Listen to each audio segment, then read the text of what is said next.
오늘도 말씀과 기도로 이 자리에 오신 분들을 환영합니다. 오늘 본문은 욥기 21장 17절로부터 34절 말씀입니다. 악인이 평안히 사는 세상, 신앙적 기대와 다른 현실. 지금부터 본문을 읽겠습니다. 악인의 등불이 꺼짐과 재앙이 그들에게 닥침과 하나님이 진노하사 그들을 곤고하게 하심이 몇 번인가. 그들이 바람 앞에 검불같이 폭풍에 날려가는 겨같이 되었도다. 하나님은 그의 죄악을 그의 자손들을 위하여 쌓아두시며 그에게 갚으실 것을 알게 하시기를 원하노라. 자기의 멸망을 자기의 눈으로 보게 하며 전능자의 진노를 마시게 할 것이니라. 그의 달수가 다하면 자기 집에 대하여 무슨 관계가 있겠느냐. 그러나 하나님께서는 높은 자들을 심판하시나니 누가 능히 하나님께 지식을 가르치겠느냐. 어떤 사람은 죽도록 기운이 충실하여 안전하며 평안하고 그의 그릇에는 젖이 가득하며 그의 골수는 윤택하고 어떤 사람은 마음의 고통을 품고 죽음으로 행복을 맛보지 못하는도다.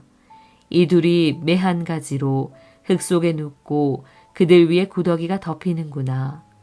내가 너희의 생각을 알고 너희가 나를 해하려는 속셈도 아노라. 너희의 말이 귀인의 집이 어디 있으며 악인이 살던 장막이 어디 있느냐 하는구나. 너희가 길 가는 사람들에게 묻지 아니하였느냐. 그들의 증거를 알지 못하느냐. 악인은 재난의 날을 위하여 남겨둔 바 되었고 진노의 날을 향하여 끌려가느니라. 누가 능히 그의 면전에서 그의 길을 알려주며 누가 그의 소행을 보응하랴. 그를 무덤으로 메어가고 사람이 그 무덤을 지키리라. 그는 골짜기 흙덩이를 달게 여기리니 많은 사람들이 그보다 앞서갔으며 모든 사람이 그의 뒤에 줄지었느니라. 그런데도 너희는 나를 헛되이 위로하려느냐. 너희 대답은 거짓일 뿐이니라. 본문 전체 이해와 본문 해석입니다. 오늘 본문의 내용은 어제 본문의 강조점이 다시 반복되는 형식을 지니고 있습니다. 욥은 계속해서 악인들의 세상살이를 자세히 관찰하고 그것을 전달하면서 악인들의 삶 속에서 하나님의 공의를 찾아볼 수 없다. 이 결론을 다시금 강조하고 있는 중에 있지요. 나아가 하나님께서 공의로 세상을 다스리시는 것이 과연 옳은 이야기인지 질문하는 것도 등장을 합니다. 본문 안으로 들어가 보겠습니다. 첫 번째 문단은 17절, 18절 말씀입니다. 악인이 심판받는다고는 하나. 욥은 매우 강한 의조로 질문을 하지요. 악인의 등불이 꺼진 적이 있는가? 재앙이나 고통을 악인들이 받은 적이 있는가? 또 검불이나 티끌과 같이 그들이 심판받았다 하는 이야기를 들어본 적이 있느냐? 이렇게 질문을 합니다. 어제 말씀에서와 같이 욥은 악인들이 형통하고 반면에 의인들이 고난받는 이와 같은 일들이 세상에서는 얼마든지 존재할 수 있음을 강조하고 있는 것이지요. 악인들이 심판받았다 하는 말만 있고 현실은 그렇지 않음을 욥이 강조하고 있는 첫 번째 문단 말씀이었습니다. 19절로부터 26절 자기 죄를 깨달으려면 둘째 문단 말씀인데요. 욥은 악인이 자기 죄를 깨닫기 위해서는 하나님께서 그들이 지은 죄대로 벌하셔야만 겨우 깨달을 수 있다. 이렇게 말을 합니다. 그리고 여기까지는 소발의 주장과 맥을 같이 합니다. 그런데 욥은 악인이 망하거나 진노의 잔을 받았다. 그런데 그런 이야기만 있을 뿐이지 그런 일은 일어난 적이 없다라고 이야기합니다. 아니 반대로 그들의 자식들이 여전히 잘 되고 있다든지 또 본인들이 죽을 때에도 정정한 모습으로 죽더라. 이런 현실에 대한 이야기를 나열하고 있습니다. 같은 것은 오직 무엇만이 같은고 하니 악인이나 의인이나 똑같이 죽음으로 티끌로 되돌아가더라. 그것만 같을 뿐이다 하는 사실을 지적하는 것이지요. 악인이 자기 죄를 깨달으려면 반드시 벌을 받아야만 할 텐데 그런 일은 일어나지 않는 현실 세상을 비판하면서 하나님 세상을 공의로 다스리시는 것 맞습니까? 그 질문이 둘째 문단에 기록되어 있습니다. 여기까지 둘째 문단을 살펴보았습니다. 마지막 셋째 문단은 27절로부터 34절입니다. 너희의 말은 거짓말이다. 욥은 친구들이 지금까지 주장했던 것들, 예를 들어서 악인은 심판받는다, 악인이 형통할 수 없다, 이런 이야기들에 대해 반발합니다.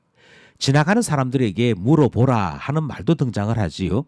사람들은 반대로 환난 날에도 다른 선한 사람들은 환난 가운데 빠져 있지만 악인들은 오히려 살아남더라 하는 이야기가 그들의 입에서 나오게 될 것이라 말합니다. 그들의 무덤은 화려하고 그들이 죽을 때에 수많은 조문객들이 찾아오지요. 뿐만 아니라 좋은 묘지 등 비교할 수 없는 호사로움이 그들의 장례식에도 있더라.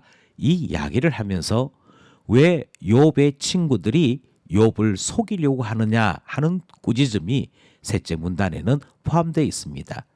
욥이 친구들에게 너희의 말은 다 거짓말이다 그렇게 책망하고 있는 마지막 셋째 문단 살펴보았습니다. 기도하며 결단해 봅시다. 본문을 따라 세 가지 기도 제목 함께 나누고자 합니다. 먼저 우리는 욥이 현실 세상에 집중한 나머지 죽음 밖에서 만나는 하나님에 대해서는 조금도 생각하지 못하고 있는 것을 발견하게 됩니다. 이것을 성경에서는 종종 걸려 넘어졌다 이렇게 표현하지요.